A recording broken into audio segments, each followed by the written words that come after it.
യാ ഇബാദി എൻ്റെ അടിമകളെ കുല്ലുക്കും ളാല്ലുൻ ഇല്ലാ മൻ ഹദൈതു നിങ്ങളെല്ലാവരും വഴിപിഴച്ചവരാണ്. ഇല്ലാ മൻ ഹദൈതുഹു ഞാൻ സന്മാർഗം നൽകിയവർ ഒഴികെ. അതുകൊണ്ട് ഫസ്തഹ്ദൂനി അഹ്ദിക്കും നിങ്ങൾ എന്നോട് സന്മാർഗം ചോദിച്ചാൽ ഞാൻ നിങ്ങൾക്ക് വഴി കാട്ടിത്തരാം. യാ ഇബാദി എൻ്റെ അടിമകളെ കുല്ലുക്കും ജാഇഉൻ ഇല്ലാ മൻ അത്അംതുഹു ഞാൻ ഭക്ഷണം നൽകാത്ത ആളുകളെല്ലാം പട്ടിണിയാണ്. അതുകൊണ്ട് ഫസ്തത്ഇമൂനി ഉത്ഇംകും നിങ്ങൾ എന്നോട് ഭക്ഷണം ചോദിച്ചോളൂ, ഞാൻ നിങ്ങൾക്ക് ഭക്ഷണം തരാം. യാ ഇബാദി കുല്ലുക്കും ആരിൻ ഇല്ലാ മൻ കസൗതു എൻ്റെ അടിമകളെ നിങ്ങളെല്ലാവരും നഗ്നരാണ്, ഞാൻ വസ്ത്രം നൽകിയ ആളുകൾ ഒഴികെ. അതുകൊണ്ട് ഫസ്തക്സൂനി അക്സുക്കും നിങ്ങൾ എന്നോട് വസ്ത്രം ചോദിച്ചാൽ ഞാൻ നിങ്ങൾക്ക് വസ്ത്രം തരാം. യാ ഇബാദി എൻ്റെ അടിമകളെ ഇന്നകും തുഖ്തിഊന ബില്ലൈലി വന്നഹാർ രാത്രിയിലും പകലിലും നിങ്ങൾ തെറ്റ് ചെയ്യുന്നവരാണ്. വഅന അഗ്ഫിറുദ്ദുനൂബ ജമീഅ നിങ്ങളുടെ പാപങ്ങളെല്ലാം ഞാൻ പുറത്തു തരാം. അതുകൊണ്ട് ഫസ്തഗ്ഫിറൂനി അഗ്ഫിർ ലക്കും നിങ്ങൾ എന്നോട് മാപ്പ് ചോദിച്ചാൽ ഞാൻ നിങ്ങൾക്ക് പുറത്തു തരാം. യാ ഇബാദി എൻ്റെ അടിമകളെ ഇന്നകും ലം ലാ തബ്ലുഗൂ ളദ്ദി ഫതളറൂനി നിങ്ങൾക്ക് എന്നെ ബുദ്ധിമുട്ടിക്കാൻ കഴിയില്ല, നിങ്ങൾക്ക് എന്നെ ദ്രോഹിക്കാൻ കഴിയില്ല. വലൻ തബ്ലുഗൂ നഫഈ ഫതൻഫഊനി നിങ്ങൾക്ക് എനിക്ക് ഒരു ഉപകാരം ചെയ്യാനും നിങ്ങളെ കൊണ്ട് കഴിയില്ല, എന്നെ സഹായിക്കാനും നിങ്ങൾക്ക് കഴിയില്ല. യാ ഇബാദി എൻ്റെ അടിമകളെ ലൗ അന്ന അവ്വലകും വആഖിറകും വഇൻസകും വജിന്നകും നിങ്ങളിൽ നിന്നുള്ള ഏറ്റവും ആദ്യത്തെ ആൾ വആഖിറകും അവസാനത്തവൻ വഇൻസകും നിങ്ങളിലുള്ള എല്ലാ മനുഷ്യരും വജിന്നകും നിങ്ങളിലുള്ള എല്ലാ ജിന്നുകളും പിശാചുക്കളും കാനൂ അലാ അത്ഖാ ഖൽബി റജുലിൻ വാഹിദിൻ മിൻകും നിങ്ങളുടെ കൂട്ടത്തിൽ ഏറ്റവും നല്ല തഖ്വയുള്ളവർ ആരാണോ, നിങ്ങളുടെ കൂട്ടത്തിലെ ഏറ്റവും വലിയ മുത്തഖിയാരാണോ, നിങ്ങളുടെ കൂട്ടത്തിലെ ഏറ്റവും വലിയ സൂഫി വര്യർ ആരാണോ, അയാളെപ്പോലെയായി ഈ മനുഷ്യന്റെ സൃഷ്ടിപ്പിന്റെ തുടക്കം മുതൽ അവസാനം വരെയുള്ള എല്ലാ മനുഷ്യരും ജിന്നുകളും എല്ലാവരും നിങ്ങളുടെ കൂട്ടത്തിലെ ഏറ്റവും വലിയ മുത്തഖിയെ പോലെയായി മാറിയാൽ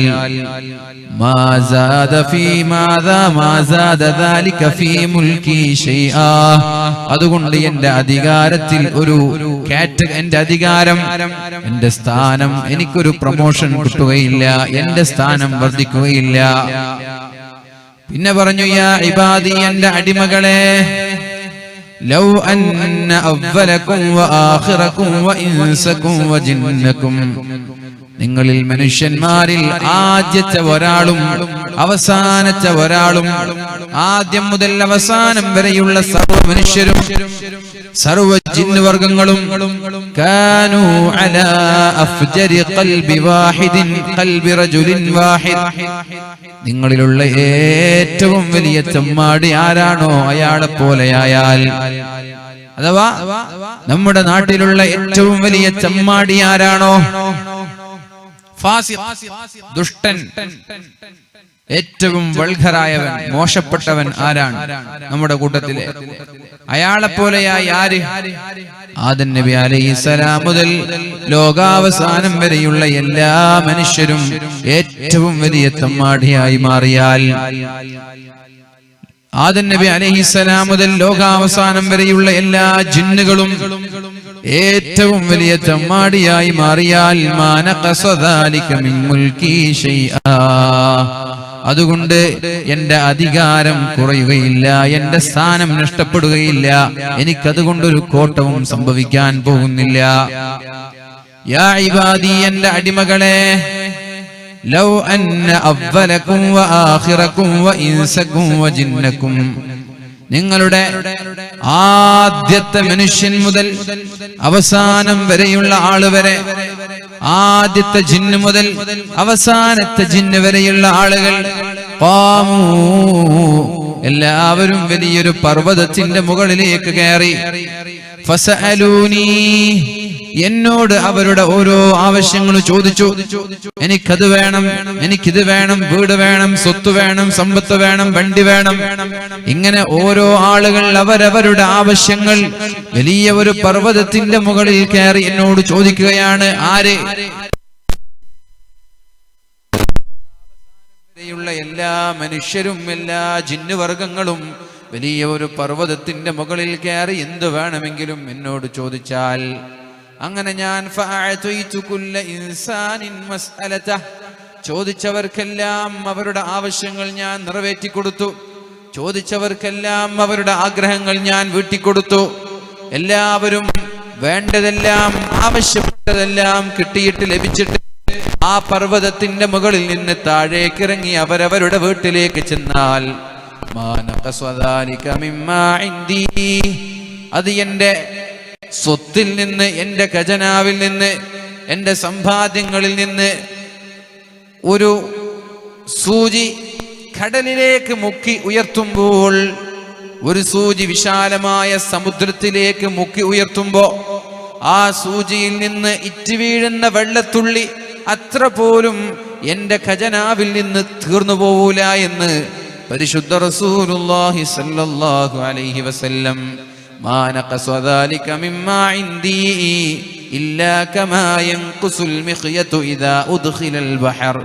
ഒരു സൂചി കടലിലേക്ക് പ്രവേശിപ്പിച്ച് അതിങ്ങനെ തിരിച്ചെടുക്കുമ്പോൾ ആ സൂചിയിൽ നിന്ന് ഇറ്റ് വീഴുന്ന വെള്ളം എത്രയാണോ അത്ര പോലും എന്റെ അധികാരത്തിൽ നിന്ന് കുറയൂല, എന്റെ ഖജനാവിൽ നിന്ന് കുറയൂല. ആര്? ലോകത്തിന്റെ തുടക്കം മുതൽ അവസാനം വരെയുള്ള എല്ലാ മനുഷ്യന്മാരും എല്ലാ ജിന്നുകളും അവരവരുടെ ആവശ്യങ്ങൾ അള്ളാഹുവിനോട് ചോദിച്ച് എല്ലാം കൊടുത്തു കഴിഞ്ഞാലും എന്റെ ഖജനാവിൽ നിന്ന് ആ സൂചിയിൽ നിന്നിട്ട് വീഴുന്ന വെള്ളത്തിന്റെ അത്ര പോലും കുറയൂല എന്ന് അള്ളാഹുവിന്റെ റസൂലിനോട് അള്ളാഹു തആല പറഞ്ഞു കൊടുക്കുകയാണ്. അടിമകളോട് പറയാൻ വേണ്ടി, അടിമകളോട് പറഞ്ഞു കൊടുക്കാൻ വേണ്ടി. എന്നിട്ട് നബി തങ്ങളോട് അള്ളാഹു പറയുന്നുണ്ട്, അടിമകളെ വിളിക്കുകയാണ്. യാ ഇബാദി എന്റെ അടിമകളെ, ഇന്നമാ ഹിയ അഅമാലുകും ഉഹ്സിഹാ ലക്കും, ഇന്നമാ ഹിയ അഅമാലുകും ഉഹ്സിഹാ ലക്കും. നിങ്ങളുടെ അമലുകൾ ഞാൻ ക്ലിപ്തപ്പെടുത്തി വെക്കും, നിങ്ങളുടെ അമലുകൾ ഞാൻ നിങ്ങൾക്ക് വേണ്ടി സൂക്ഷിച്ചു വെക്കും. അമലുകളാണ് നാളെ ഓരോ ആളുകളുടെ നന്മയും തിന്മയും തീരുമാനിക്കുന്നത്. ثم أوفيكم إياها. നിങ്ങൾ ചെയ്ത നന്മകളെ, നിങ്ങൾ ചെയ്ത തിന്മകളെ, നിങ്ങൾ എന്ത് അമലുകളാണോ ചെയ്തത് അതിനനുസരിച്ചാണ് നാളെ നിങ്ങളോട് പെരുമാറാൻ പോകുന്നത്. അതുകൊണ്ട് ഫമൻ വജദ ഖൈറൻ ഫല്യഹ്മദില്ലാഹ്. ഖൈറിനെ ആർക്കെങ്കിലും ലഭിച്ചാൽ, നാളെ നന്മ ലഭിച്ചാൽ, സന്തോഷം ലഭിച്ചാൽ അൽഹംദുലില്ലാഹ് എന്ന് നിങ്ങൾ പറഞ്ഞോളൂ. വമൻ വജദ ഗൈറ ദാലിക ഫലാ യലൂമന്ന ഇല്ലാ നഫ്സ. ഈ നാളെ ആഖിറത്തിലെത്തി നോക്കുമ്പോ സന്തോഷമല്ല, ദുഃഖമാണ്, പ്രയാസമാണ് ലഭിക്കുന്നതെങ്കിൽ ഫലാ യലൂമന്ന ഇല്ലാ നഫ്സ, അയാൾ സ്വന്തം ശരീരത്തെയല്ലാതെ വേറെ ആരെയും കുറ്റപ്പെടുത്തിയിട്ട് കാര്യമില്ല. കാരണം നിങ്ങളുടെ അമലുകൾ ഞാൻ ഇന്ന് ക്ലിപ്തപ്പെടുത്തുന്നുണ്ട്. ഞാൻ അല്ലാഹു തആല പറഞ്ഞു, ഖാല അല്ലാഹു തബാറക വ തആല, അല്ലാഹു തആല പറയുന്നുണ്ട്, യാ ഇബാദി എന്റെ അടിമകളെ, ഇന്നി ഹറംതുൽ ളുൽമ അലാ നഫ്സി. ഞാൻ അക്രമം ഹറാമാക്കിയിട്ടുണ്ട് എൻ്റെ ശരീരത്തോട്. ഞാൻ എൻ്റെ ശരീരത്തോട് അക്രമം ഹറാമാക്കിയിട്ടുണ്ട്. അതുകൊണ്ട് നിങ്ങളും പരസ്പരം ആക്രമിക്കാൻ പാടില്ല. സ്റ്റെപ്പ് കൊടുക്കല്ലേ, 3 സ്റ്റെപ്പ് കൊടുത്തു. ഇന്നി ഹറംതുൽ ളുൽമ അലാ നഫ്സി, എൻ്റെ ശരീരത്തോട് ഞാൻ അക്രമം ഹറാമാക്കിയിട്ടുണ്ട്. വലഉ ശൈഇ ഫീ ഗൈരി മഹല്ലി എന്നാ പറയാം. ഏതൊരു കാര്യവും ചെയ്യേണ്ടതുപോലെ ചെയ്യാതിരിക്കൽ അക്രമമാണ്. ഏത് കാര്യമായാലും അക്രമം എന്ന് പറഞ്ഞാൽ ബസ് എത്തിക്കണമെന്നൊന്നുമില്ല. നമ്മൾ അക്രമം എന്ന് പറയുമ്പോൾ നമ്മുടെ മനസ്സിലേക്ക് ഓർമ്മ വരിക കല്ലെറിയുക, ടയർ കത്തിക്കുക, ബസ് കത്തിക്കുക, അല്ലേ? അങ്ങനെ വേണമെന്നൊന്നുമില്ല. ഏതൊരു കാര്യവും ചെയ്യേണ്ട രീതിയിൽ ചെയ്യാതിരിക്കുന്നത് അക്രമമാണ്. മാതാപിതാക്കളോട് മക്കൾ മോശമായി പെരുമാറുന്നത് അക്രമമാണത്. ഭാര്യയോട് ഭർത്താവ് മോശമായി പെരുമാറുന്നത് അക്രമമാണ്. ഭർത്താവ് തിരിച്ചു ഭാര്യയോട്, ഭാര്യ തിരിച്ചു ഭർത്താവിനോട്, അയൽവാസികളോട്, കുടുംബക്കാരോട്, നാട്ടുകാരോട്, ചങ്ങാതിമാരോട്, മറ്റുള്ള മതങ്ങളോട്. നാളെ പാരത്രിക ലോകത്ത് അല്ലാഹു ചോദിക്കാൻ പോകുന്ന ഏറ്റവും വലിയ ചോദ്യം അതാണ്, അമാനത്തതാണ്. അമാനത്തിനെ നിങ്ങൾ ചോദ്യം ചെയ്യരുത്. അമാനത്തിൽ നിങ്ങൾ വിള്ളൽ വരുത്താൻ പാടില്ല. നാളെ മഹ്ശറ ലോകത്തെത്തുമ്പോൾ അല്ലാഹു തആല ഇങ്ങനെ ഒരു ചോദ്യം ചോദിക്കും. അവിടെ ആർക്കെങ്കിലും െങ്കിൽ അവർ ഉത്തരവാദിയായിരിക്കുമെന്ന് അല്ലാഹുവിന്റെ ഹബീബായ റസൂലുള്ളാഹി സ്വല്ലല്ലാഹു അലൈഹി വസല്ലം. അഥവാ കല്യാണം കഴിഞ്ഞ് ആദ്യ രാത്രികളിലുള്ള കഥകൾ ഭർത്താവ് സുഹൃത്തുക്കളോടോ ഭാര്യ സുഹൃത്തുക്കളോടോ പറയാൻ പാടില്ല. അത് ഏറ്റവും വലിയ തെമ്മാടിത്തരമാണെന്ന് പരിശുദ്ധ റസൂലുള്ളാഹി സ്വല്ലല്ലാഹു അലൈഹി വസല്ലം. ഇന്ന മിൻ അഅലമിൽ അമാന, അത് ചെയ്യുന്ന ആളുകൾ മുനാഫിഖീങ്ങളാണെന്നും മുനാഫിഖീങ്ങൾക്ക് അല്ലാഹു നൽകുന്നത് നരകത്തിന്റെ താഴെ തട്ടാണെന്നും ഫിദ്ദർക്കിൽ അസ്ഫലി മിനന്നാർ, നരകത്തിന്റെ ഏറ്റവും ഭയാനകമായ താഴെ തട്ടാണ് അല്ലാഹു മുനാഫിഖീങ്ങൾക്ക് നൽകുന്നത് എന്നും അല്ലാഹുവിന്റെ ഹബീബായ റസൂലുള്ളാഹി സ്വല്ലല്ലാഹു അലൈഹി വസല്ലം. അപ്പൊ നോക്കിയേ, നമ്മൾ സ്വന്തം ഭാര്യയുടെ രഹസ്യങ്ങൾ മറ്റൊരാളോട് പറയുന്നത് ഏറ്റവും വലിയ അക്രമമാണെന്ന് മനസ്സിലാക്കണം. പിന്നെയല്ലേ മറ്റുള്ളവരുടേത്, നാട്ടുകാരുടേത്, അയൽവാസികളുടേത്, ചങ്ങാതിമാരുടേത്. ഒരാളുടെ ന്യൂനതകൾ മറച്ചുവെക്കുന്നത് അല്ലാഹുവിന് ഇഷ്ടപ്പെട്ട അമലാണ്. മറ്റൊരാളുടെ ന്യൂനതകൾ മറച്ചുവെക്കുന്നത്, മറ്റൊരാളുടെ വീഴ്ചകൾ മറച്ചുവെക്കുന്നത് അല്ലാഹുവിന് ഇഷ്ടപ്പെട്ട അമലാണത്. നേരെ മറിച്ച് മറ്റൊരാളുടെ ന്യൂനതകളെ വെളിച്ചത്താക്കുകയും പരസ്യമാക്കുകയും ചെയ്യുന്നത് അല്ലാഹു മാപ്പ് നൽകാത്ത മഹാപാപമാണെന്നും അല്ലാഹുവിന് അതിനോട് കോപമാണെന്നും നമ്മൾ മനസ്സിലാക്കണം. അല്ലാഹു നമ്മൾക്ക് ബോധം നൽകട്ടെ. അപ്പൊ ഞാൻ പറഞ്ഞു വരുന്നത്, മക്കൾ മാതാപിതാക്കളോട് മോശമായി പെരുമാറുന്നത്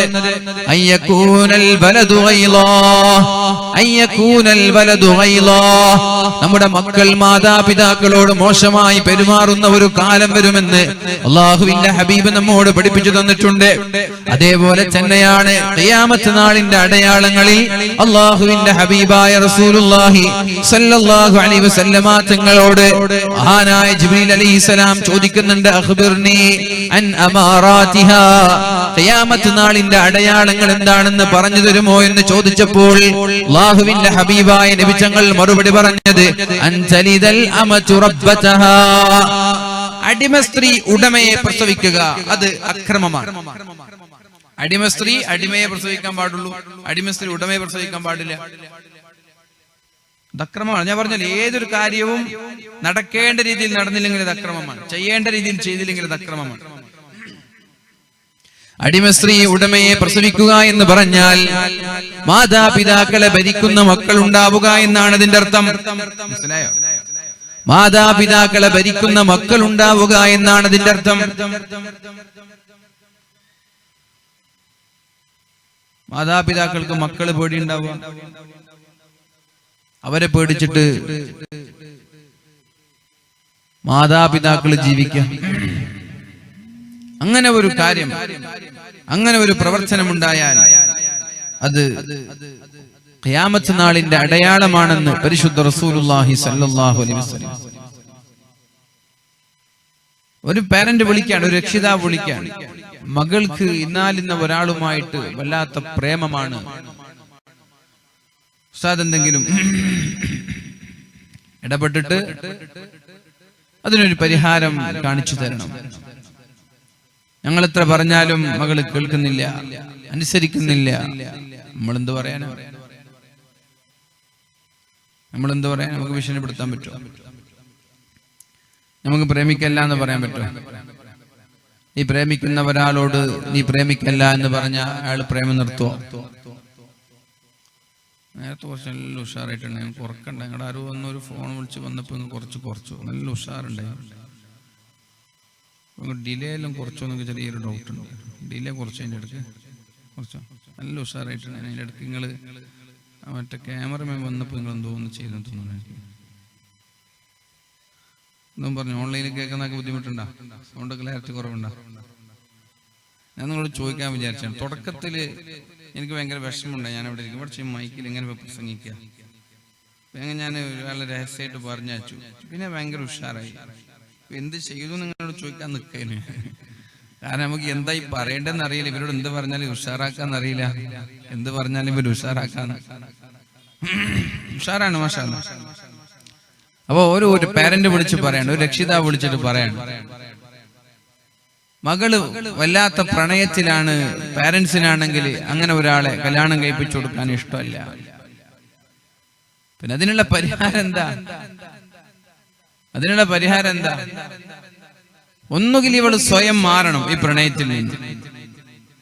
സ്വയം മാറാതെ ഇവൾക്ക് വേറെ ഒരു വിവാഹം കഴിപ്പിച്ചു കൊടുത്താൽ അത് അപകടമാണ്.